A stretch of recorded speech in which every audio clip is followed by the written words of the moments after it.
కొన్ని కాయల్ని పచ్చికాయలుగా తింటే కొన్ని హెల్త్ బెనిఫిట్స్ ఉంటాయి, లేదా పండుకాయలుగా తింటే కొన్ని హెల్త్ బెనిఫిట్స్ ఉంటాయి. అంతేగాని మరి పిండి దశలోనే కోసుకొని తింటే ఉపయోగం ఉండదు ఎవరికి.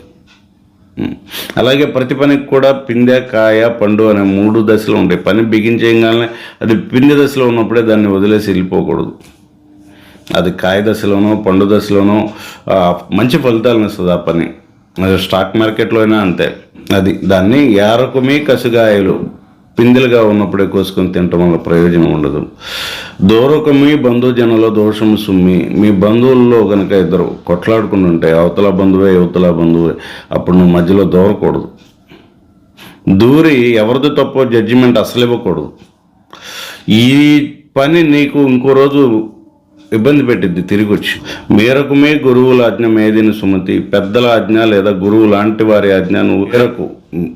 అలా మేరటం కూడా ఒక్కోసారి నీకు మంచి చేయకపోవచ్చు, ఎందుకంటే ఒక గురువు లేదా పెద్దలు నీ మేలు కోరే చెప్తారు. కాబట్టి పద్యం మొత్తం ఒక్కసారి చెప్తా. యారకుమీ కసుగాయలు, దూరకుమీ బంధుజనుల దోషము సుమ్మి, పారకుమీ రణమందున, మేరకుమీ గురువుల మేదిని సుమతి. Hi friends, good morning. ఎలా ఉన్నారు?